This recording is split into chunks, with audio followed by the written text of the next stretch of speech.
السيدات والسادة، الحضور الكريم، يسعدنا أن نرحب بكم اليوم في رحاب هذا الفضاء التاريخي في قلعة السرايا الحمراء لإحياء ذكرى تاريخية خلدتها العلاقات المميزة بين ليبيا والسويد. لقد شهد البلدان تجارب وتواصل عبر التاريخ لتصل إلى توقيع معاهدة تمثل نموذجاً مميزاً في العلاقات الدبلوماسية الدولية.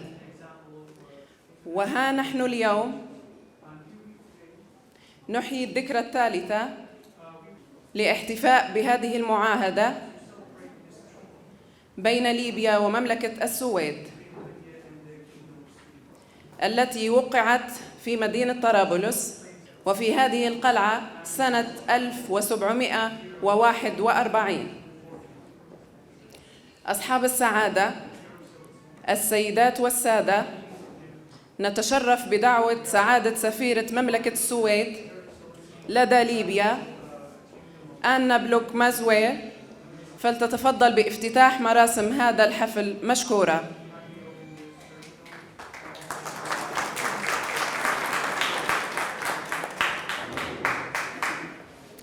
Ladies and gentlemen, excellencies, honored guests, thank you for coming so numerous tonight. I am overwhelmed.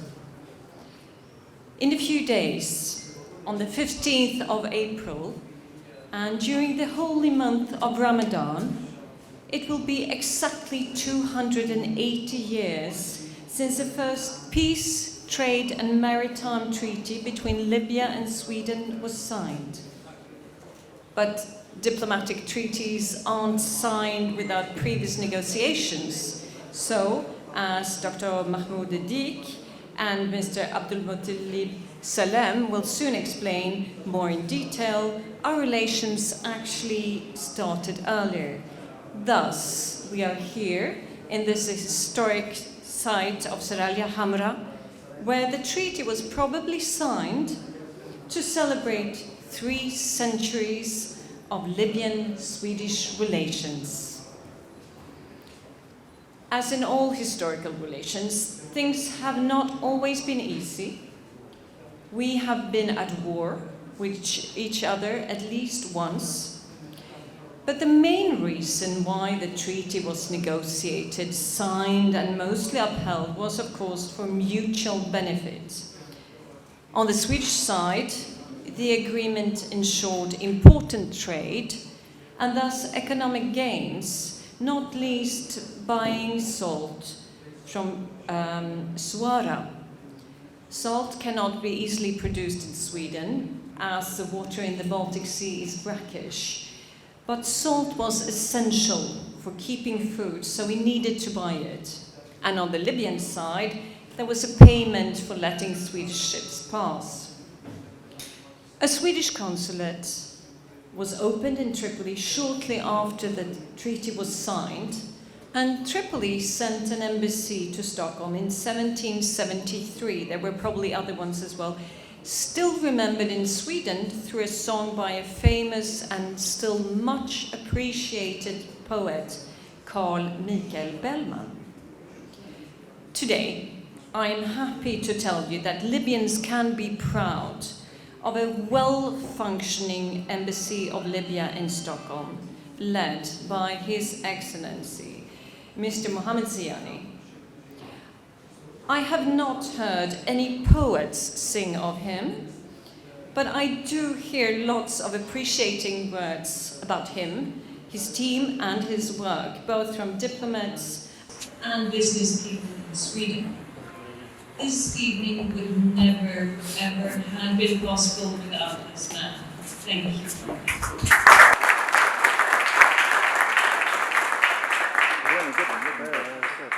That has been open every day since long before the revolution, led by our honorary consul, Mr. Anders Nilsson.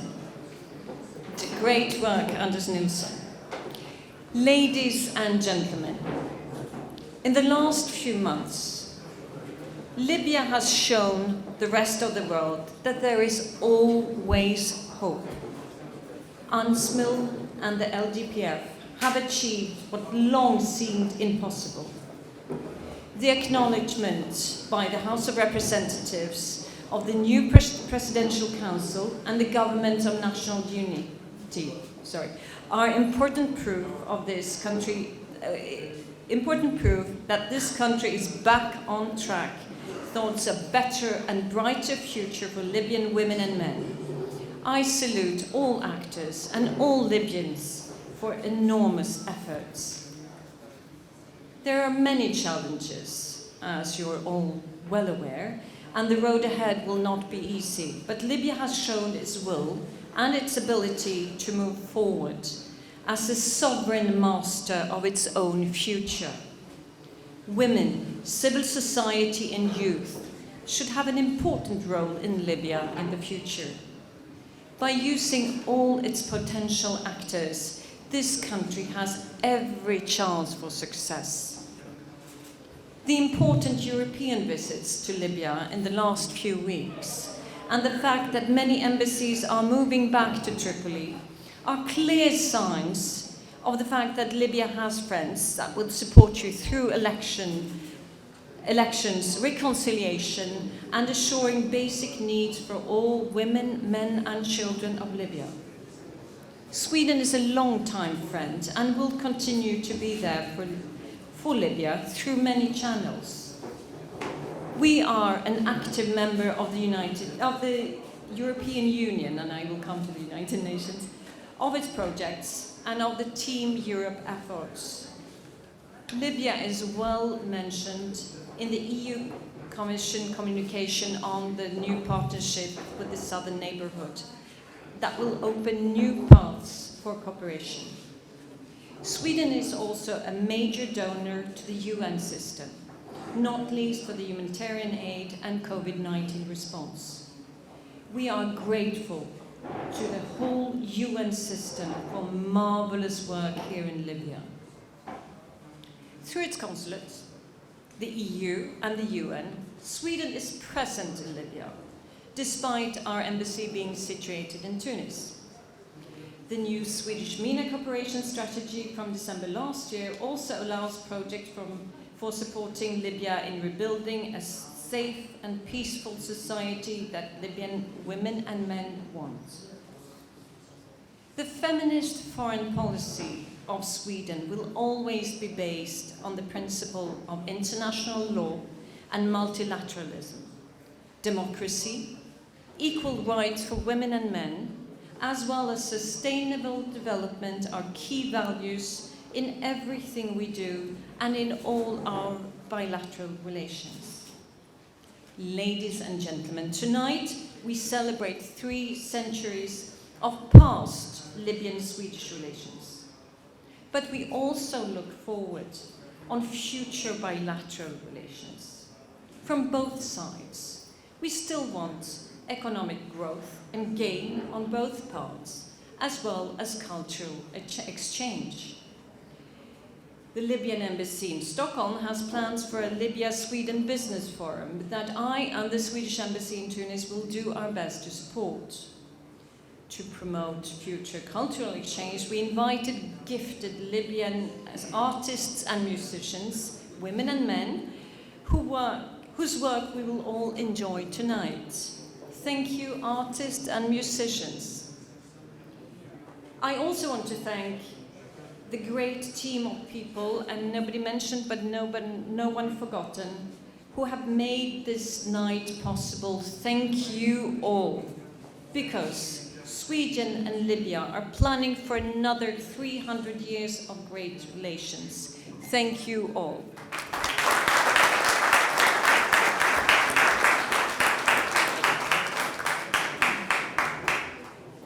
أما الآن أترككم مع فرقة بيت اسكندر للفنون.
الأستاذ محمد فكرون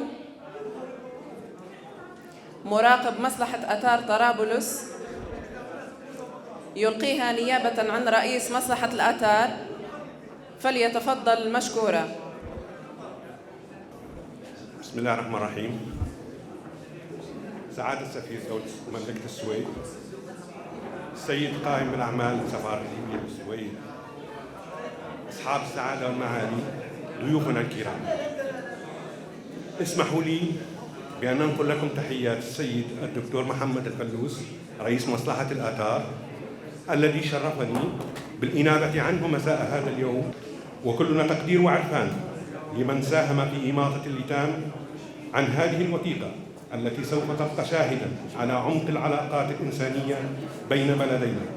أرجو لكم أمسية سعيدة وأكرر الترحيب بكم، والسلام عليكم ورحمة الله وبركاته.